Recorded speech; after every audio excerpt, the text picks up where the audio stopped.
Investors Chronicle. Welcome to the Companies and Markets Show, the podcast that gives you expert analysis on all the latest market and listed company news. I'm your host, Dan Jones, and this is what you need to know. Today, we start the show with one of the best performing shares in the UK market this year, solid-state battery outfit Ilika, which reported full-year figures this morning as we record. Alex Newman is here to discuss how the company is faring and what investors should look for and be aware of when it comes to businesses like this that are yet to garner real revenues, let alone profits. All that to come. After that, we turn to one of our big features this month, our annual Top 50 ETFs rundown. Funds editor Dave Baxter will give us the lowdown on this year's list, talking about some of the changes we've introduced in 2025 and some of the challenges facing passive investors at the moment. To wrap up, we will look at last week's figures from industrial fastening specialist Trifast, which is attempting to bounce back from a difficult period, but is still being hampered on a number of fronts. Chris Akers will join us to give his views on the company later on. Kicking off, though, it is Ilika, a very small company, one whose share price and market cap have nonetheless soared this year. Alex, why don't we start by setting the scene for those who don't know about Ilika or just want to know a little bit more about solid-state battery technology and what it might be able to provide. Can you do that and give us an outline of what the company is trying to do? Sure thing. So, probably the starting point is what solid-state batteries do. So, existing battery technology and lithium-ion technology uses typically a liquid electrolyte to conduct electricity. This has limitations in some of the end-use applications of batteries. So, for one, they're flammable. They take a while to recharge.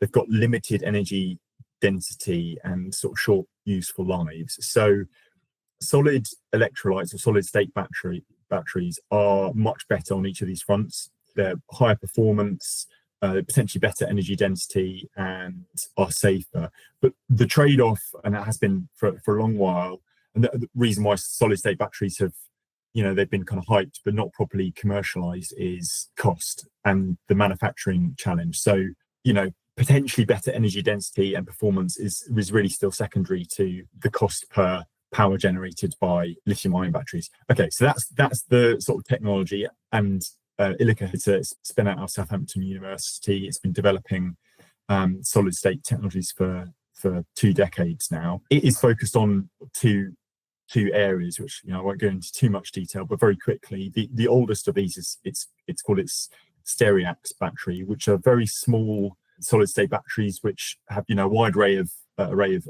potential commercial applications like the Internet of Things.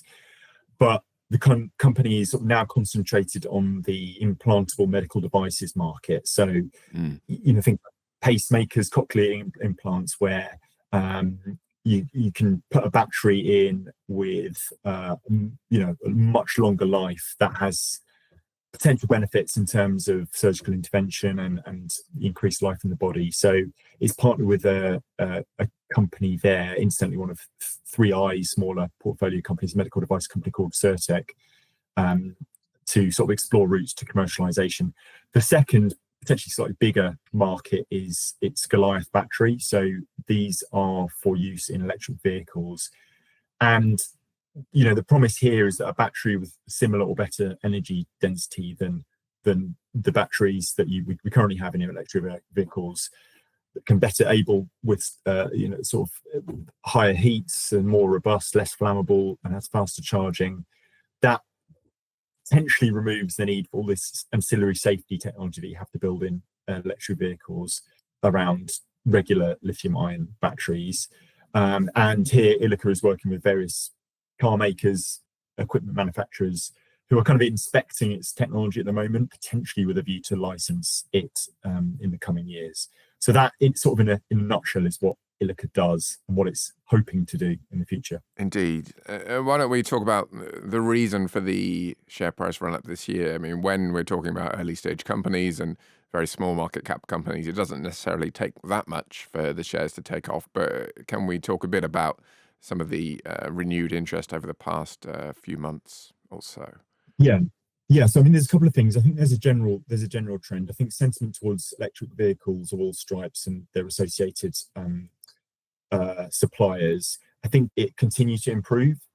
I use a huge amount for investors to get excited about here, and I think solid state batteries. They've had it's been a long time. There's been years and years of promise, but we're starting to see some car manufacturers talking about deploying solid state batteries in the next couple of years, and so it's starting to look a bit more like a future technology that is going to work. But specifically to Ilika, it has had a good run of news. So as I mentioned before, this manufacturing challenge, how you actually scale up the manufacturing of solid state batteries has long been a big issue. But they have started to address this by showing that they can scale their manufacturing. So they've been working with the larger sites to show that they can demonstrate several important steps to scaling up in a gigafactory setting. So Ilika can now say to car makers and equipment manufacturers, this is increasingly viable. There is a way to turn this into the sort of volumes that you need to make a living as a car maker. And then, the final piece of this, this is a small company. It's kind of rough around the edges in places. They're a small research and development company, essentially. But they have been able to capitalize on this momentum. So they've got some new grant funding from the government, and I think there's more to come here there potentially. They've also raised £4 million in May. So that was 50% up on where the shares were at the start of this year. So yeah, like you said, sentiment tends to build on news, and then money comes in. But these things do move in cycles. So the momentum has to stay there, really, I think, for Ilika's shares to be where they are at this point by the end of 2025. Yeah, well, with that in mind, let's look at the figures such as they are, because much as investors need to be wary of momentum and how it can change, they also need to be wary, of course, of companies where we are at such an early stage. It's a very interesting, compelling story, of course, but as you've alluded to, this process developing solid state batteries has been going on for years. So while we may be getting closer to a payoff point, we're not sure how close. So when you look at these kind of figures, and when investors or listeners look at figures for these kind of companies, what kind of things should they be taking in from the annual reports? Yeah, I mean, to be blunt, you need to start with its ability to trade as a going concern. So they don't have sales to speak of. They're reliant on grant funding, as I mentioned, and that can be hard to predict. So we don't really know what the top line is ever going to look like in a given year. And that is an issue when you're trying to run a company, make spending decisions. I think their operating cash outflows was something like 5 and a bit million this year. They've got depreciation that's running at 1.8 million and rising. So the thing you have to really hone in on is cash, what they've spent this year, the rate of cash burn, and what they've got left. So if you look at the bottom of that cash flow statement in the results today, you've got £8 million, which give or take is what they're burning through in a year. They've since raised £4 million, as I said. They've got a bit more grant funding coming in, but it's, I suppose one of the things you're trying to understand as an investor in a very early stage pre-revenue company is, when are they going to come back to the market? And they're going to have to come back to the market next year. And I asked Graham Purdy, the CEO, this question earlier. He said, yeah, quite refreshingly in a way, we are going to have to top up the coffers in 2026. But I think it was quite refreshing in the case of Ilika is that they seem to have got a consensus between the bigger institutions and smaller retail investors that it's better to raise smaller chunks as they go and at the market price ideally, than trying to do a mega £50 million fundraise, planning lots of big things that may or may not pay off at a huge discount, which is what you normally have to do if you're going to raise a lot of money. So they're bringing smaller investors with them, which I think is to their credit. So they may not be raising a huge amount next year, but they will need to raise money because the cash will run out in the next 18 months as they have to spend to keep the show on the road. Indeed. I think you wanted to make a comparison as well with oil and gas minnows and the investment case there. Similar stage, I imagine that the comparison, without wanting to jump the gun, is very much about, with these companies which are in the exploratory mining process in some cases, or with oil and gas production, the equivalent of that. You see some parallels there with this kind of company. Yeah, I mean, it might just be my muscle memory from covering small cap companies that are, full of promise, but highly uncertain and risky. So, this company is focused on health tech and clean tech. So it's very, very different from the oil and gas or natural resources sector. But they're, like explorers, there's just huge uncertainty around whether it will ever generate a profit. There's also this dimension of having to keep a positive narrative spinning in order to keep the cash coming in. Clearly, Ilika is innovating and trying new things. So that makes it, I think, very different from resources companies, which, if they're, insofar as they're ever trying to do new things, it's just digging a well in a new location for a dying commodity. So that doesn't mean, though, that, like exploration and natural resources, this isn't a hugely high risk investment case. There's no inevitability really that solid state batteries are going to take over the electric vehicle market in the next decade. It's possible that incumbent or new technologies are just going to solve those issues around range anxiety and safety that solid state batteries are designed to crack. So, this may be a long term zero, which you often have to say of resources companies. That's just the hard truth of it. But they are trying to do something new, which is refreshing and exciting, and something which you can see lots of investors getting behind. Yeah, it does. I think you said earlier as well to me that EVs clearly still capture the imagination in a certain way, understandably for the reason that you think how many combustion vehicles we have at the moment, and the potential size of that market in future, whatever the blips on the road in terms of take up in the short term. And clearly, if you can get a solid state battery in there, that should resolve some of the range anxiety and things like that people have at the moment. But I wanted to incorporate that with maybe your thoughts on the US peer, if we can call it that, to Ilika, QuantumScape, which, as with many things US, certainly US companies, is a order of magnitude or several magnitudes larger than Ilika in terms of market cap. It's also been on quite a tear this year, share price-wise. Perhaps the difference in size is instructive in some ways between the UK and the US there. Yeah, exactly. So a tiny bit of background to QuantumScape. I mean, there's I think Graham Purdy described them as the sort of big gorilla in the sector. So they're doing a lot of research and development in solid state batteries as well. They raised a phenomenal amount of cash in the pandemic. They're backed by Volkswagen and Bill Gates. It's a spin out of Stanford University rather than Southampton. everything's just a bit bigger than Ilika. And yes, the shares have doubled this year, but they, if you track back to their SPAC IPO, they're barely broken even. So yeah, there has certainly been value destruction there. And I think Graham Purdy was fairly critical of some of the decisions they've made there. And they're obviously making very big claims about their solid state batteries, and they've clearly got a major named car company on board looking for a foothold in the next generation of EVs that's going to work with them potentially. But yeah, it's in some ways it's an even higher risk proposition than Ilika, because of just the numbers involved and the promises that have been made. So yeah, it's an interesting one to compare and contrast the US and UK markets, because one is just 100 times bigger always in whatever way you measure it. But in some ways, Ilika is sort of moving potentially a bit more slowly, but a bit more steadily.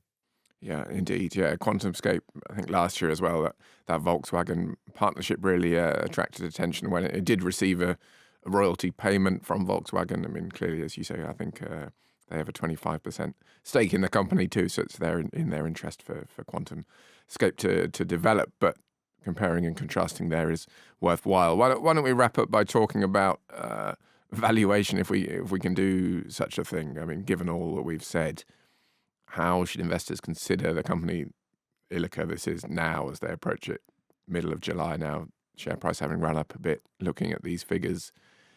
it's still a bit of a leap of faith, and sure, ultimately with this kind of company, it has to be really.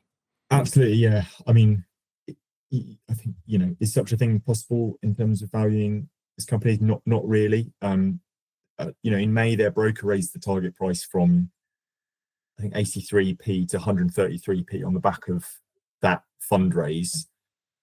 At the time, the shares were 33p, and the company was valued at 60 million pounds ish.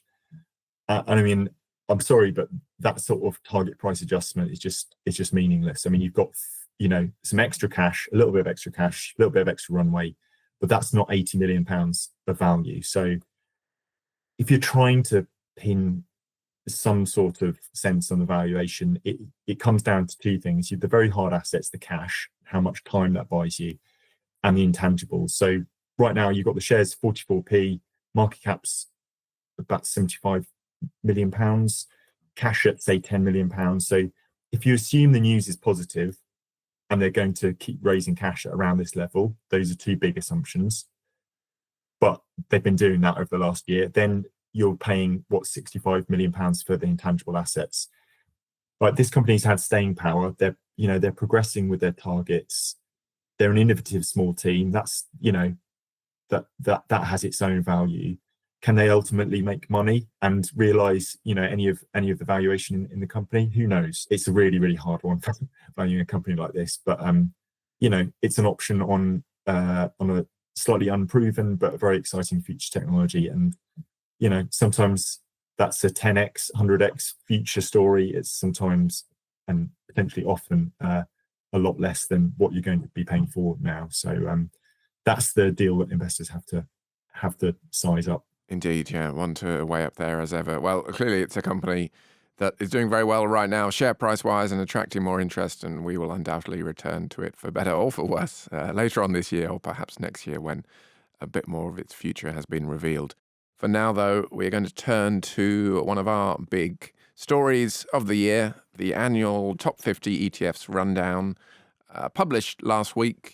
Was in last week's issue, is available online for subscribers now already, but we're going to talk about it today. Dave, you have assembled the list this year. Why don't we start, for those who aren't aware? I mean, clearly the name itself is fairly self-explanatory, but talk about how we construct the list, the kind of sections of it, and then we can go from there. Yeah, sure. So three main sections. One is called core, one is called satellite, and one is called niche. Hopefully relatively self-explanatory, but core covers what you might view as your sort of main markets. So the S&P 500 for the US, the FTSE 100 as the main kind of European markets, and a little bit of bond exposure. Satellite is a bit more granular, so you might get some exposure to things like small caps. You get some ETFs that look to provide dividends, and you get some slightly more kind of niche takes on mainstream markets if you want to have a more nuanced exposure.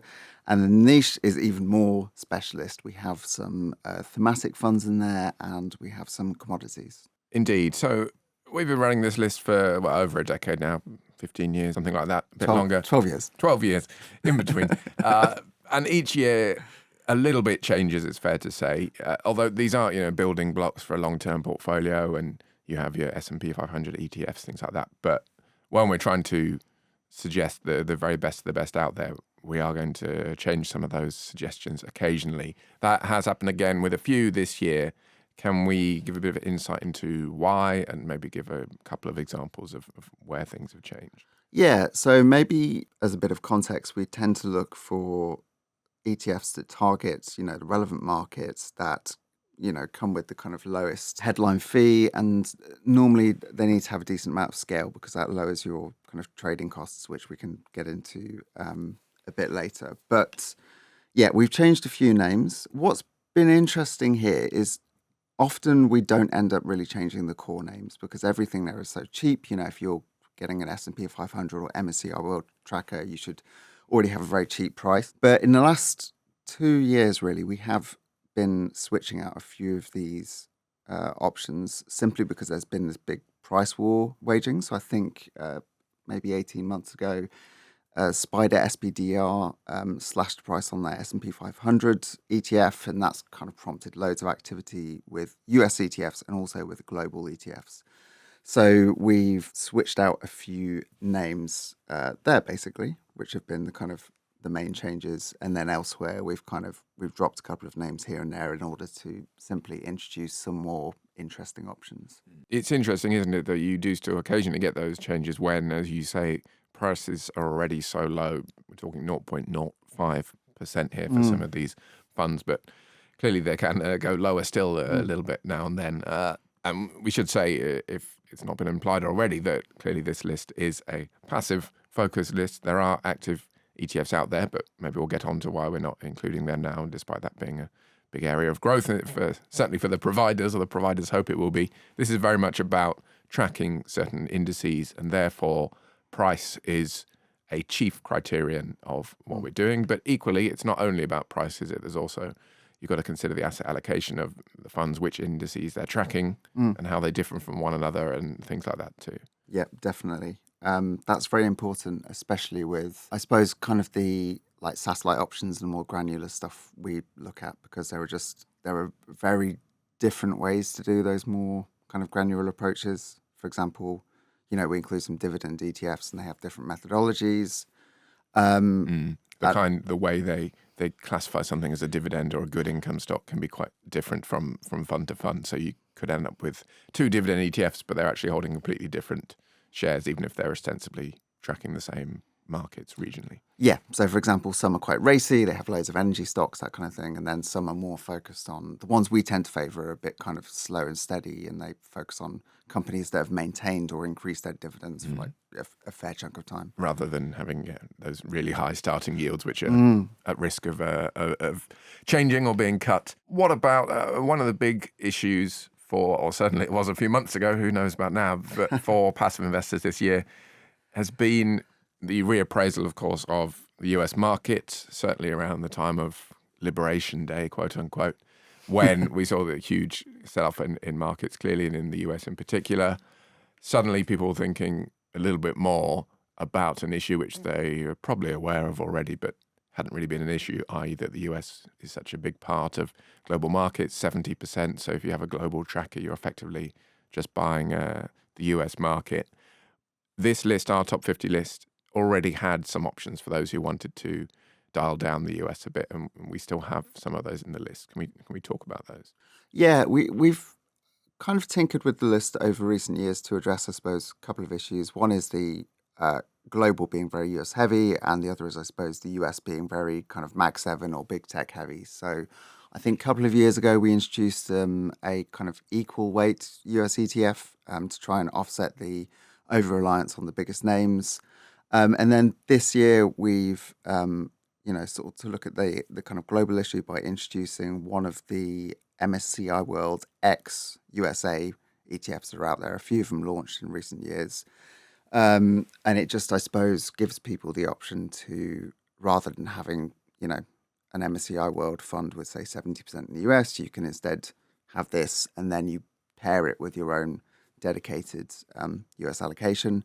And just to briefly look at that fund, it has quite a lot of exposure to Europe, which I suppose you should be aware of if you already have European exposure elsewhere. And then it has something like a fifth of the portfolio in Japan and about 12% in the UK. And financials are quite like a big chunk of this portfolio. Yeah, there's going to be changing allocations under the surface, aren't there, when you change things regionally? And that speaks to, again, we refer to these as building blocks, people who want to either use them alongside shares and active funds or who want an entirely passive portfolio. But there is still always a degree of asset allocation involved if you choose to shy away from just one single global tracker for all your investments, because you are making decisions, even though these are passive funds. Alongside that, thematic ETFs, which are an area, again, where you've been slightly wary in recent years, but we do still have, as you've alluded to, with the satellite and niche sections, we do still have space in the list for some thematic ETFs, and we have some changes this year there as well. Can we talk about them? And also, this is probably a good time to talk about the active ETF, which certainly in the US has taken off a lot more, an active fund in ETF form. Over here, people are trying to get it going, but there are reasons to be wary of those, we think. Yeah, so I guess providers, the industry seems extremely keen on kind of active ETFs at the minute, but I suppose you have to be a bit careful that they're just seeing the latest way to pull in money. I don't know, it's kind of, there's a risk that you get taken in by the novelty of it, but of course you have to assess whether the fund itself is kind of worth holding rather than the fact it's kind of the novelty of being in an ETF wrapper. The reason we don't include them in this list is simply because we like using this list as a proxy for passive funds, or mainly passive funds, whereas our top 50 funds list, which comes out in September, looks at the active side of it. So in theory, if there was a really good kind of active ETF, then we could always put that in the top 50 funds list in future. Indeed. And on the thematic side, just to talk a little bit about some of those changes. Yeah, so we have a few in the list, as you mentioned. Even though there are risks with thematic funds, arguably they can invest when the kind of hype is at its highest around a topic and the valuations are around their highest. And there are various other construction concerns you need to pay a lot of attention to. But we still have some funds focusing on areas such as clean energy, automation, and a name we have stuck in this list this year to reflect, some grim but very topical developments is we've put a defense fund in there. And there are multiple defense ETFs out there, most of which have done extremely well so far this year. This one is pretty kind of concentrated, and I guess you could argue is quite like a pure play on the theme, but it will involve a lot of volatility. Yeah, when we were talking about the list before publication, we have the panel who provide their input as well, when we kind of expected more of the panel to suggest defense, I think, given how it's done this year, but perhaps wisely, given there's already been a big run up there. There was fewer advocates than perhaps we expected, because, as you say as well, with these ETFs, they're going to be quite volatile. It is a niche area, and it is something you've got to be aware of when buying in, as if you were just buying an individual share in many ways, that there's not going to be a one-way street. Anyway, that is the top 50 list for this year, done and dusted conversation-wise. It's, as I say, published online in print now, and coming up, as Dave alluded to as well, in just a couple of months' time, we will have the active equivalent, the top 50 funds list, so do look out for that as well. Today, we are going to finish, though, with another company result, Trifast, the fastening specialist, very much keyed into UK industrial trends, for better or perhaps for worse, as we'll come on to. Chris, you covered the figures when they're out late last week. Can you give us an overview of how the company's performing as per those statistics? Yeah, of course, Dan. So Trifast sells fastenings and similar products, things like nuts, screws and bolts into industrial markets. Most of its revenue comes from Europe and the UK and Ireland, with smaller amounts from Asia and North America. Its recent annual results to the 31st of March were pretty mixed, I'd say, as it dealt with some challenging market conditions. The company returned to pre-tax profit, had a statutory profit of just under £5 million, but revenue fell 4% to about £220 million. And that was to do with the weaker auto market performance in the UK and Europe. And the company's also been exiting quite a lot of low profit customers, around 1,000 of those in the UK and Ireland during the year. But operating profit was up by a quarter to around £15 million, and the adjusted margin was up as well to 6.7%. The company also cuts its leverage ratio down to about 1x. So I think, to sum it up, some positive signs against quite a challenging trading backdrop. It is in the middle of this, not quite turnaround strategy, but a new strategy launched last year that we'll come to in a minute. But before that, let's stay focused on the headwinds for now, because it did say, looking at the start of this financial year 2026, that a lot of those are still in force. What did it mention specifically as being putting some pressure on trading over the past couple of months or so? Yeah, the management pointed out some particular things, these headwinds that have continued into the new financial year. These include continued softness in the auto sector. It's also struggling a bit with the impacts of US tariffs on steel and aluminium imports, and also the weakness of the US dollar. So it hasn't been an easy start to the new financial year. Yeah, the dollar is an interesting one, isn't it? I mean, we've seen that with a couple of companies already as reporting season turns around, and maybe we'll see it with a little bit more, albeit, as tends to be the case sometimes, that currency cross has started to mean revert a little bit in recent weeks. So it'll be interesting to see how much of a long-term headwind that is. Let's talk about Trifast's strategy, though, because it set out a medium-term strategy last year, trying to really focus in on, it's fair to say, some of its core competencies. Can we say a little bit more about what it said then and what it's trying to do now, what its goals are? Yeah, so it sets out this new strategy, which is called Recover, Rebuild, Resilience last year. And I think the context for this is important. Trifast has gone through a couple of very difficult years. It lost its long-term chief executive, who resigned in 2023, had a couple of profit warnings and struggled quite badly with cost pressures as well. So this new strategy came out last year. The first stage was completed in 2025 in that financial year, and that focused on sort of self-help initiatives around pricing, getting out of those unprofitable contracts, and improving things on cost savings as well. It's looking at midterm targets of an adjusted operating margin of 10%, getting back to that 10%, which it last achieved in 2019, and also a return on capital employed at 12%.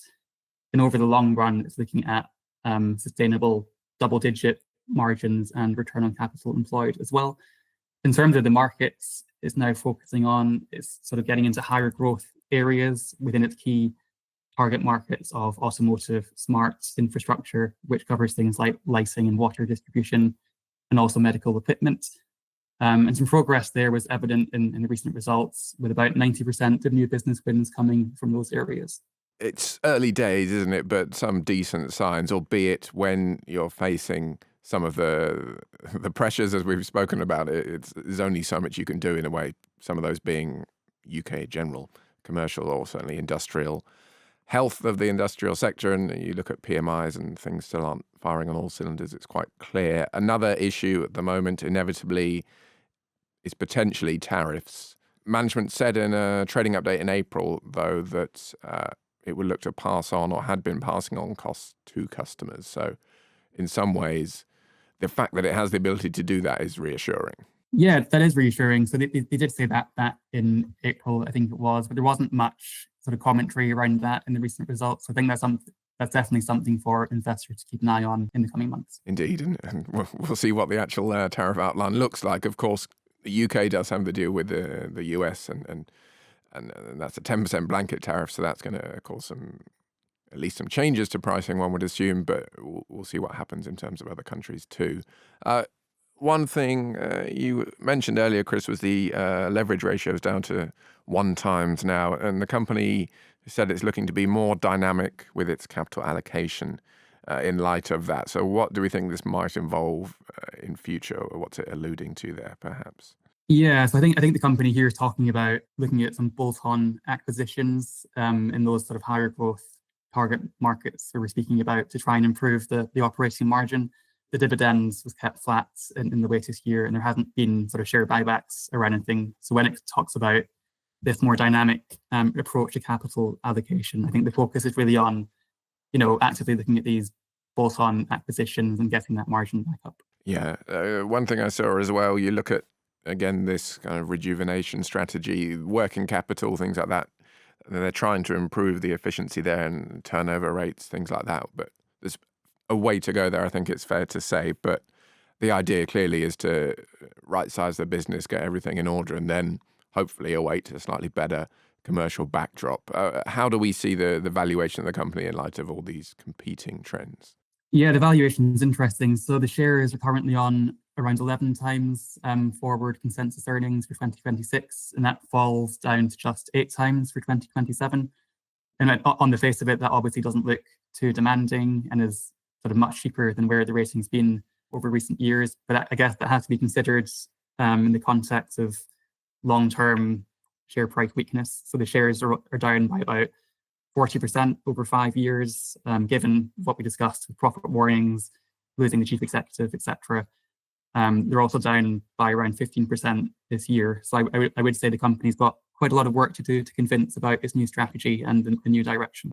Yeah, very much a watching brief for now. Well, thank you very much, Chris. We have run out of time, unfortunately, so that is the show for today. So thank you also to Dave and to Alex and to our producer, Maddie Apthorpe. And thank you to you for listening. We'll be back next week with another Companies and Markets show.